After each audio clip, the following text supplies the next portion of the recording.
రాష్ట్ర స్థాయి సభ్యత్వ సేకరణ కార్యక్రమం ఈరోజు ప్రారంభించాల్సి ఉండేది. రాష్ట్రంలో వచ్చినటువంటి భారీ వర్షాల కారణంగా మరి కొంత అనేక జిల్లాలలో ప్రజలు ఇబ్బందులు ఎదుర్కొంటున్నారు.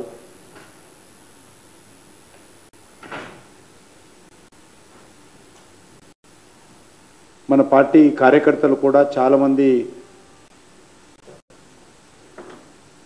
వరద బాధితులకు సహాయ కార్యక్రమాల్లో నిమగ్నమై ఉన్నారు. కాబట్టి ఆ దృష్టితో సభ్యత్వ సేకరణ కార్యక్రమం ఏదైతే రాష్ట్ర స్థాయి మేము తీసుకోవాల్సినటువంటి కార్యక్రమాన్ని వాయిదా వేయడం జరిగింది. కొంత ముంపు ప్రాంతాల ప్రజలు కొంత తేరుకున్నాక త్వరలోనే సభ్యత్వ సేకరణకు సంబంధించినటువంటి కార్యాచరణ ప్రకటించి ఆ యొక్క సభ్యత్వ సేకరణ ప్రారంభిస్తాం.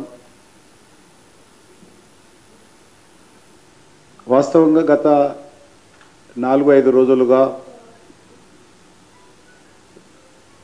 దాదాపు 11 జిల్లాలలో వర్షాల కారణంగా ప్రజలు అనేక రకాల ఇబ్బందులకు ఎదుర్కొంటున్నారు. దురదృష్టవశాత్తు కొంతమంది చనిపోవడం కూడా జరిగింది. ముఖ్యంగా ఖమ్మము, మహబూబాబాద్ ప్రాంతాలకు సంబంధించినటువంటి ప్రజలు చాలా నష్టపోయారు.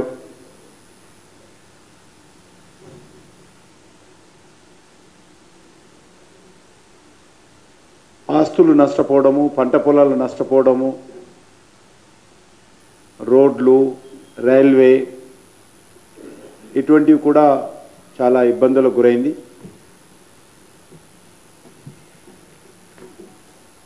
ఈ విషయము తెలియగానే ప్రధానమంత్రి గారు స్వయంగా రాష్ట్ర ముఖ్యమంత్రి గారితో మాట్లాడడము, హోంశాఖ మంత్రి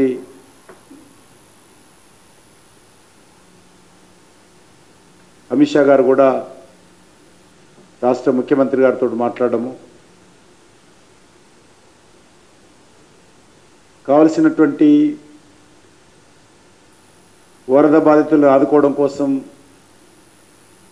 ఎన్డీఆర్ఎఫ్ బృందాలను కూడా వెంటనే పంపించడము, కేంద్ర హోంశాఖ మంత్రి రాష్ట్ర చీఫ్ సెక్రటరీతో ఎప్పటికప్పుడు అందుబాటులో ఉండి చర్చించడము, ఇటు ఆంధ్రప్రదేశ్, తెలంగాణ రెండు రాష్ట్రాలను కూడా ఎప్పటికప్పుడు సమీక్ష చేస్తారన్నారు.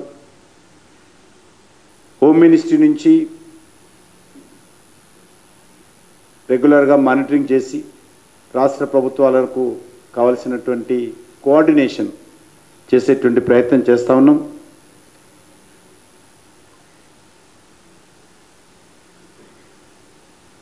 అంతేకాకుండా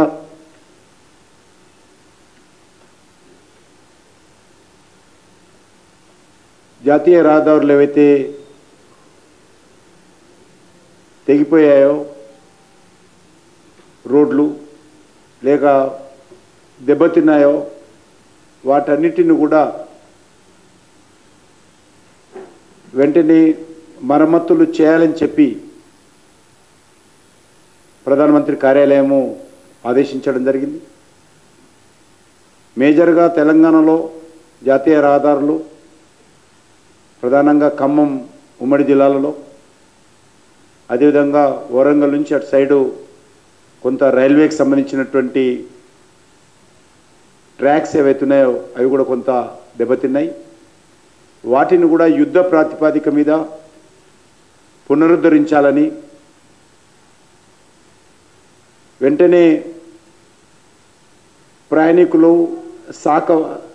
రాకపోకలు కొనసాగించే విధంగా చర్యలు తీసుకోవాలని కూడా కేంద్రం ఆదేశించింది.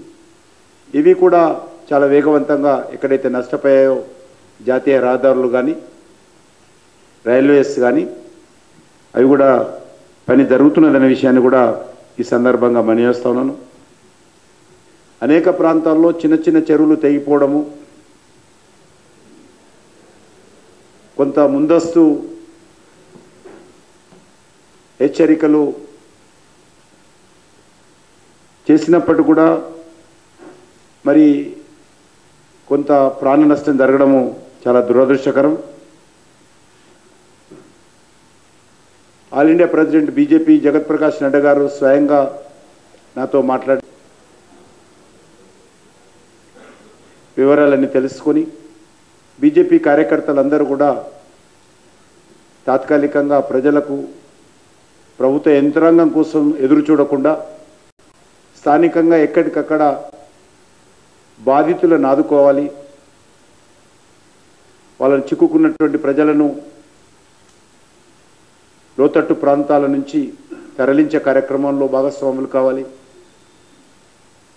వాళ్ళకు కావాల్సినటువంటి ఆహారం కానీ మంచినీరు కానీ కూడా వెంటనే అందించేటువంటి ప్రయత్నంలో పార్టీ స్థానిక శాఖలు భాగస్వాములు కావాలని విజ్ఞప్తి చేయడం జరిగింది. చాలామంది మా పార్టీ అన్ని శాఖలు కూడా సేవాభావంతో ముంపు ప్రాంతాల్లో పర్యటించి తాగునీరు ఆహార పొట్లాలు అందించడము, తాత్కాలికమైనటువంటి షెల్టర్స్ ఏర్పరిచేటువంటి ప్రభుత్వ యంత్రాంగానికి సహకరించడము, సురక్షిత ప్రాంతాలకు తరలించడం లాంటి కార్యక్రమాలు మా పార్టీ స్థానిక శాఖలు చేయడం జరిగింది.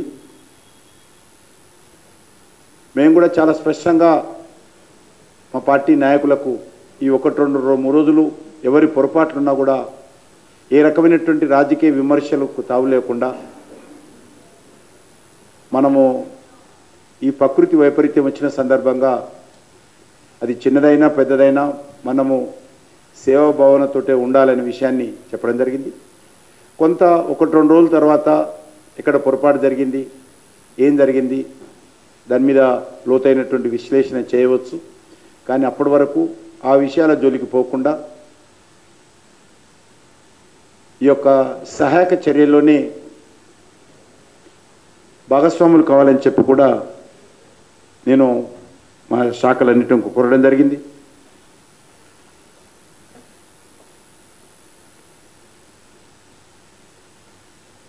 చాలా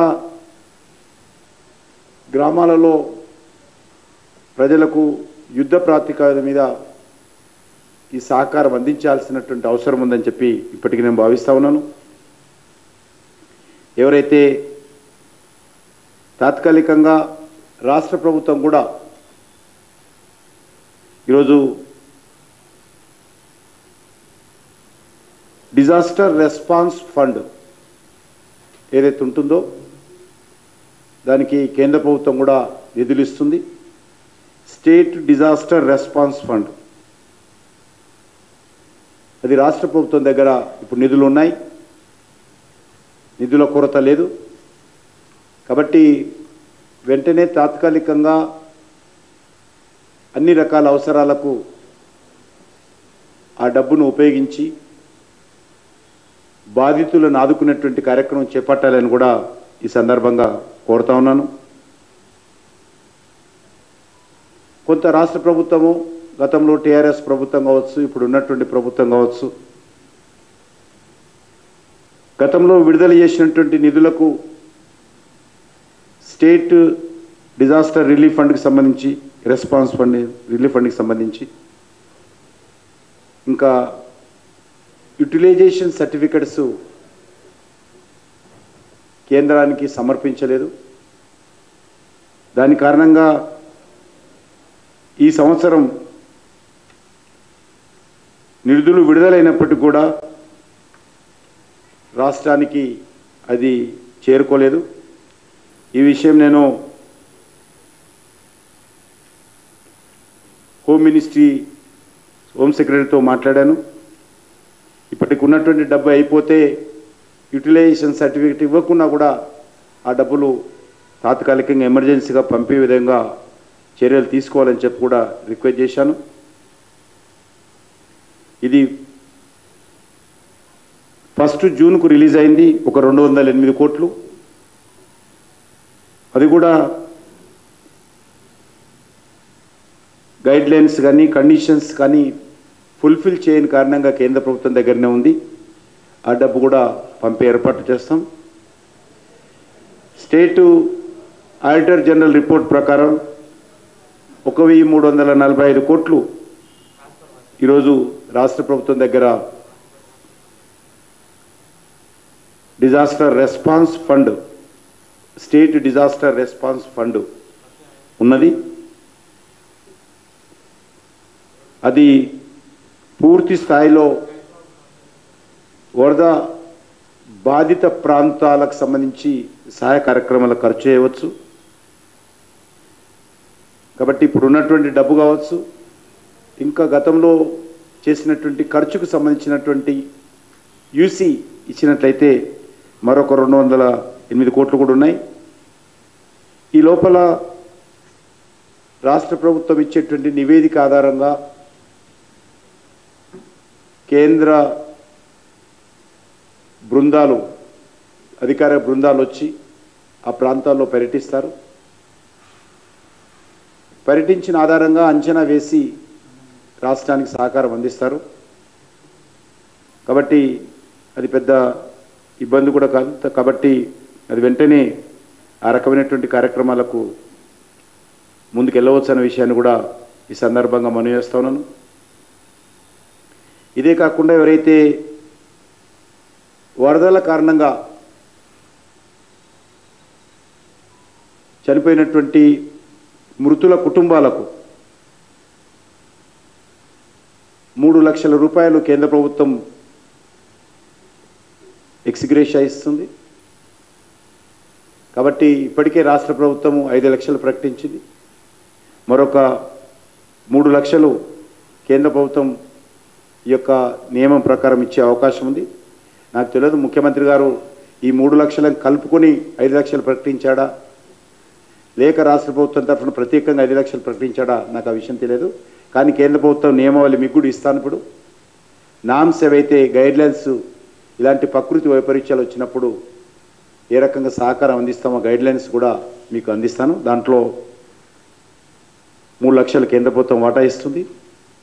అదేవిధంగా క్షతగాత్రులు ఎవరైతే ఉంటారో వాళ్ళకు కూడా 2.5 lakhs ఇచ్చేటువంటి అవకాశం కూడా అందులో పొందుపరచడం జరిగింది. హాస్పిటల్లో ఉంటే హాస్పిటల్లో ఉన్నటువంటి పేషెంట్స్కు సహకారం, ఆర్థిక సహకారం అందిస్తారు. వారం రోజుల కంటే ఎక్కువ ఉంటే 16,000, వారం రోజుల లోపు ఉంటే 5,400 ఈ యొక్క హాస్పిటల్ ఖర్చుల కోసం ఇవ్వాలని కూడా కేంద్ర ప్రభుత్వం నిర్ణయించింది. ఇందులో చాలా చిన్న చిన్న విషయాలకు ఇళ్లలో నీటి వచ్చి మొత్తం నష్టపోతే బట్టలతో సహా తాత్కాలికంగా దుస్తుల కోసం 2,500, ఈవెన్ వంట పాత్రలు పోయినటువంటి వాళ్ళకు 2,500, పాడి పశువులు అయితే ఆధారపడి పాడి పశువులు ఉన్నాయో అవి ఒకవేళ వరదల్లో చనిపోయినా కొట్టుకుపోయినా 37,500 రూపాయలు. గొర్రెలు మేకలు లాంటి దానికి కూడా ఒక్కొక్క దానికి 4,000 చొప్పున 30 గొర్రెలకు కానీ 30 మేకలకు కానీ ఒక కుటుంబానికి ఇచ్చే అవకాశం ఉంది. అదేవిధంగా వ్యవసాయం చేస్తున్నటువంటి ఎద్దు కూడా ఇందులో కొట్టుకపోయినా చనిపోయినా 32,000 ఇవ్వాలని చెప్పి కూడా కొత్త గైడ్లైన్స్లో కేంద్ర ప్రభుత్వం నిర్ణయించడం జరిగింది. జీవనోపాధి కోల్పోయినటువంటి వాళ్లకు మన్రేగా కింద అడిషనల్ పని దినాలు కూడా కల్పించేటువంటి అవకాశం ఉంది. కాబట్టి ఎన్ని పని దినాలు కల్పించాలనేది రాష్ట్ర ప్రభుత్వ చేతిలోనే ఉంటుంది. కాబట్టి మన్రేగా కింద కూడా ఉండేటువంటి నిధులు కూడా ఈ యొక్క అడిషనల్ పని దినాలు కల్పించి వాళ్ళని ఆదుకునే విధంగా చర్యలు తీసుకోవచ్చు. అదేవిధంగా మట్టి పేరుకపోతే ఇసుక పేరకపోతే వరదల కారణంగా దాన్ని తొలగించడం కోసం కూడా కేంద్ర ప్రభుత్వము హెక్టార్ అంటే 2.5 ఎకర్స్ చొప్పున రైతులకు 18,000 వరకు, ఒక హెక్టార్కు 18,000 వరకు ఇచ్చేటువంటి అవకాశం ఉందనే విషయాన్ని కూడా ఈ సందర్భంగా మనం చేస్తున్నాం. అదేవిధంగా ఉద్యాన పంటలకు లేక ఇతర పంటలకు కూడా ఆర్థిక సహకారం అందించేటువంటి అవకాశం ఉంది. ఫామ్ ఆయిల్ కావచ్చు, కొబ్బరి కావచ్చు, ఇటువంటి ప్రాంతాలకు కూడా సహకారం అందించేటువంటి అవకాశం ఉందనే విషయాన్ని ఈ సందర్భంగా మనవి చేస్తూ, రాష్ట్ర ప్రభుత్వం కూడా పూర్తిగా వివరాలు సేకరించి కేంద్ర ప్రభుత్వం నుంచి రావాల్సినటువంటి సహకారం పొందాలని కూడా నేను ఈ సందర్భంగా మనవి చేస్తూ, ఏదైతే గతంలో ఇచ్చినటువంటి డబ్బులకు, గతంలో రిలీజ్ చేసినటువంటి నిధులకు యూటిలైజేషన్ సర్టిఫికెట్ ఇచ్చి మరి అడిషనల్ అమౌంట్ కూడా ఈ యొక్క స్టేట్ డిజాస్టర్ రెస్పాన్స్ ఫండ్కు SDRF దానికి నిధులు పొందాల్సినటువంటి అవకాశం ఉందనే విషయాన్ని కూడా ఈ సందర్భంగా మనవి చేస్తా ఉన్నాను. ఈరోజు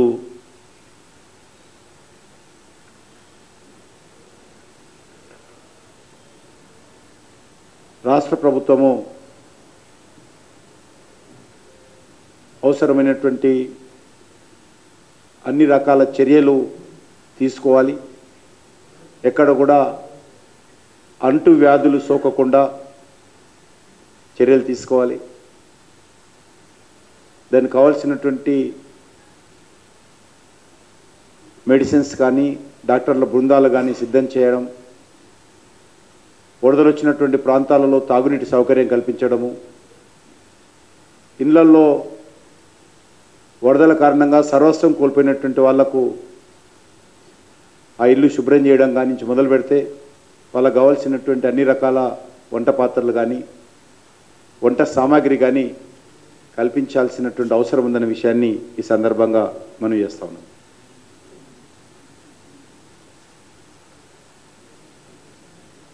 ఆ ఆర్డర్ కాపీ కూడా మీకు ఇస్తాము, అది కూడా ఉపయోగించుకోవచ్చు.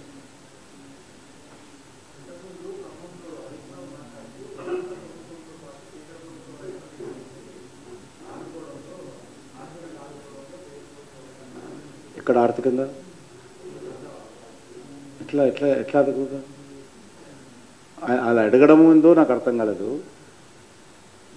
అంటే క్లియర్గా కేటగిరికల్గా రాష్ట్ర ప్రభుత్వం దగ్గర డబ్బు ఉంది, కేంద్ర ప్రభుత్వంది డిజాస్టర్ ఫండ్ కింద కేంద్ర ప్రభుత్వం నుంచి డబ్బులు ఖర్చు పెట్టుకోవాలి. తర్వాత కేంద్ర బృందాలు వస్తాయి, దానికి సంబంధించినటువంటి నివేదికలు తీసుకుపోయిన తర్వాత అడిషనల్ ఫండ్స్ ఇస్తారు.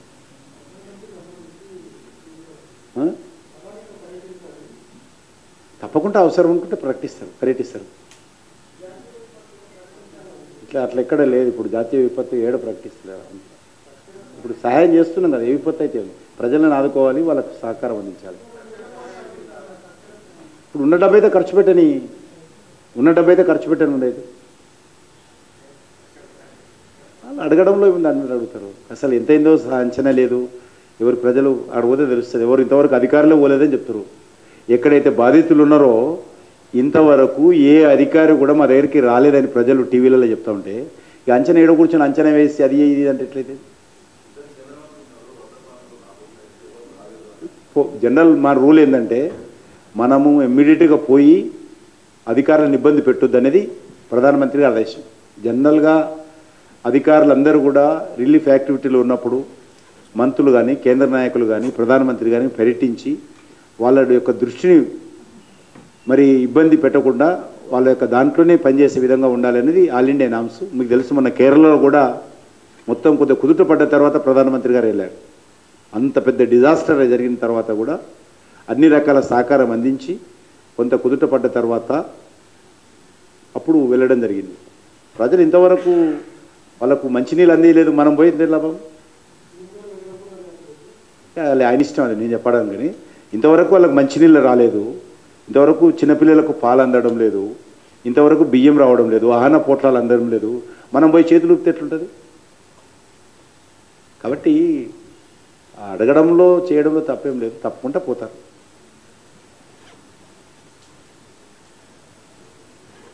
ఇంకా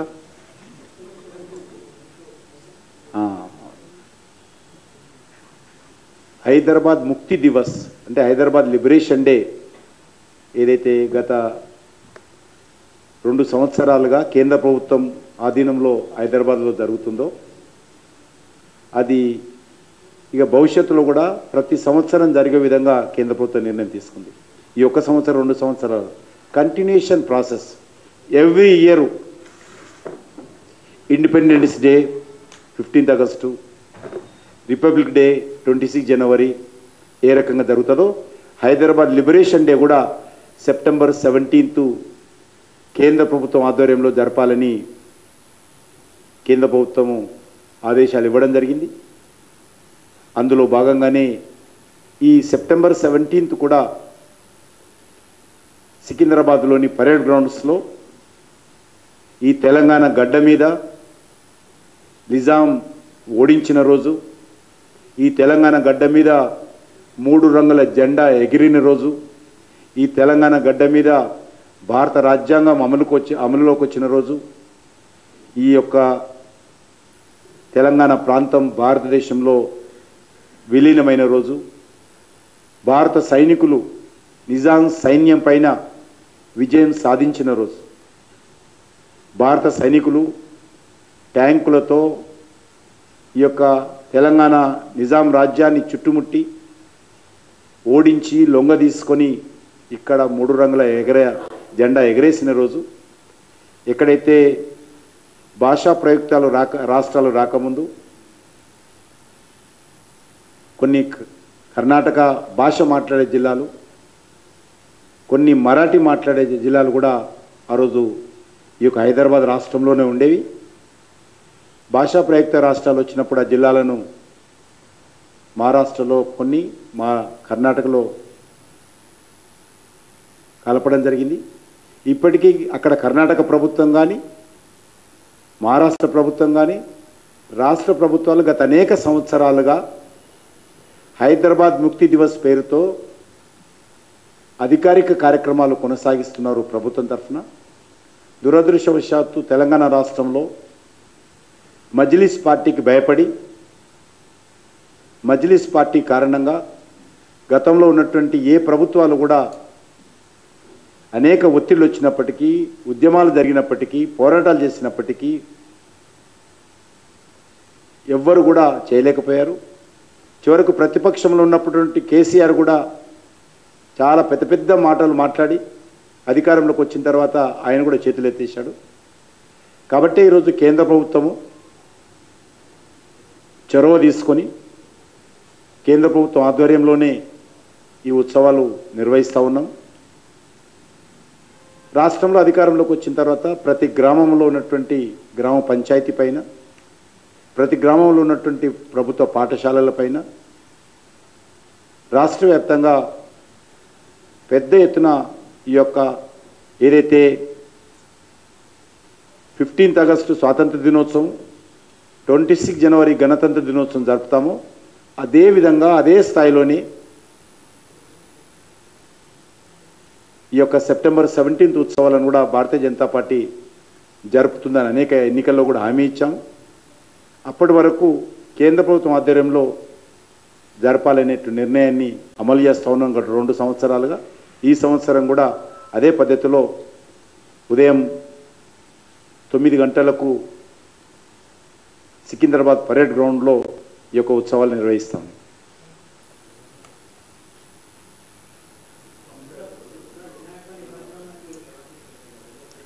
చాలా సంతోషం. ఏదైతే 1948 సెప్టెంబర్ 17th ఏదైతే ఆ రోజు ఇక్కడ జెండా ఎగిరిందో సరిగ్గా ఆ రోజు కూడా ఈ యొక్క లిబరేషన్ డే రోజు కూడా ఈ యొక్క గణేష్ నిమజ్జనం జరిగింది. సరిగ్గా మళ్ళీ 75 సంవత్సరాల తర్వాత మళ్ళీ రోజు కలిసి వచ్చింది. 75 సంవత్సరాల క్రితము నిజాం లొంగిపోయిన రోజు కూడా సెప్టెంబర్ 17th గణేష్ నిమజ్జనం జరిగినటువంటి రోజు. 75 సంవత్సరాల తర్వాత మళ్ళీ సెప్టెంబర్ 17th గణేష్ నిమజ్జనం జరుగుతున్నటువంటి రోజు కలవడం యాదృచ్ఛికం. ప్రత్యేకత. కాబట్టి ఇంకా మరింత ఉత్సాహంగా కార్యక్రమాలు జరుపుతారు ఆ రోజు.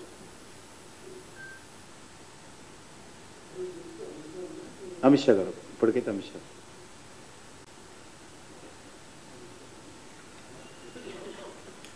అయిపోయింది. మీకు రిఫరెన్స్ కోసము ఎప్పటికైనా ఉపయోగపడుతుందని ఆ డాక్యుమెంట్ ఇస్తున్నాను నేను.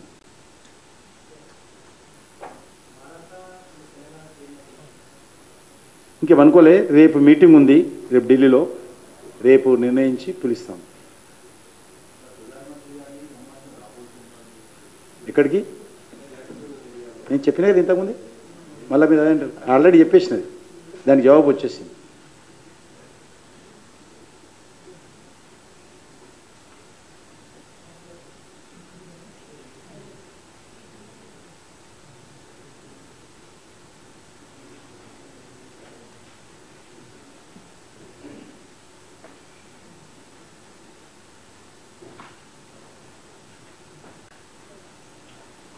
ధన్యవాదాలు.